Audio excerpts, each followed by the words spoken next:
علاقہ اور بھارت نے یہاں پہ بہت بڑے پیمانے پہ انفراسٹرکچر ڈیولپمنٹ کا کام شروع کیا.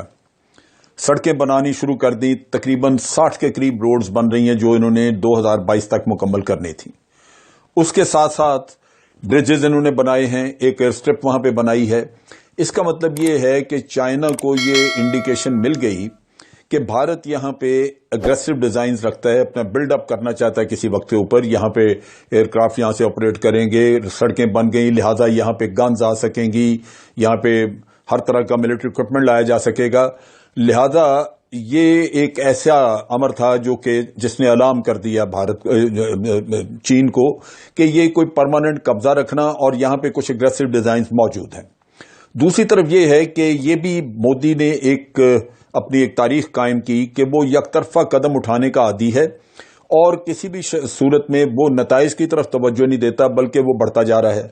جب آرٹیکل 370 انہوں نے ختم کیا اور یونین ٹیریٹریز بنانے کا اعلان کیا تو لداخ کے بارے میں آپ کو یاد ہوگا کہ چائنا نے بڑا واضح الفاظ میں کہا کہ جناب آپ ہماری سوورنٹی وائلیٹ کر رہے ہیں, لیکن بھارت نے اس کو رد کر دیا.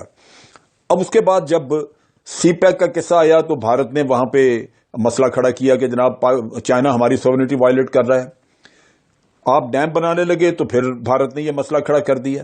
سو یہ ایک سلیکٹو قسم کی مورالٹی اور سلیکٹو قسم کی سوورنٹی کا قصہ جب سامنے آیا تو چائنا کو یہ واضح ہو گیا کہ بھارت اپنے معاملے میں تو سوورنٹی کو دیکھتا ہے لیکن دوسروں کی سوورنٹی کو پامال کرنے کے لیے تیار بیٹھا ہے.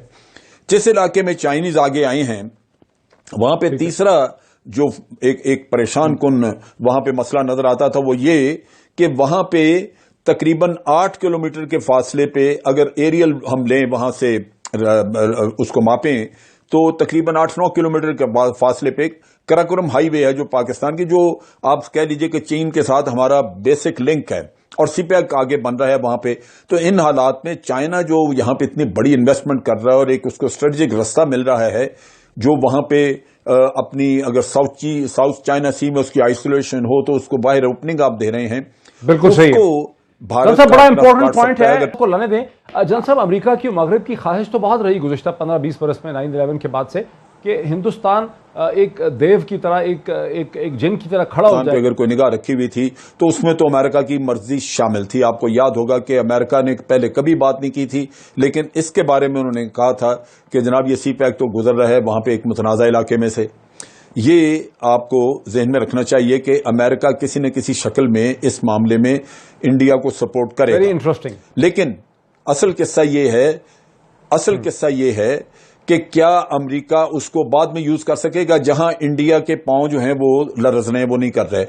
انڈیا کو وہ حصہ بنانا چاہ رہے تھے, نیوزی لینڈ, آسٹریلیا اور ویتنام وغیرہ کے ساتھ مل کے جو کولیشن بنا رہے تھے اس میں انڈیا کو اور انڈیا کی نیوی بلڈ اپ کرنا چاہ رہے تھے.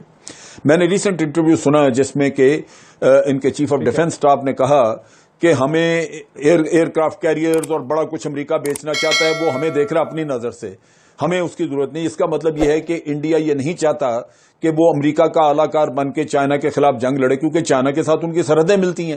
امریکہ تو دور بیٹھا ہے, اصل بھگتنے والے ہوں گے Indians. So naturally they are very careful. لہذا وہ امریکہ سے حمایت تو لینا چاہیں گے لیکن وہ جو کولیشن بنتی نظر آ رہی تھی جس میں کہ وہ اس نیکسس کا حصہ لگتا تھا کہ بننے جا رہے ہیں, وہ نہیں بنیں گے. دوسری طرف یہ ہے کہ پاکستان کو چونکہ رشیا کی حمایت ملنی شروع ہو گئی تھوڑا سا پیچھے آپ کو نیوٹرلائز کرنے کے لیے انہوں نے فوراً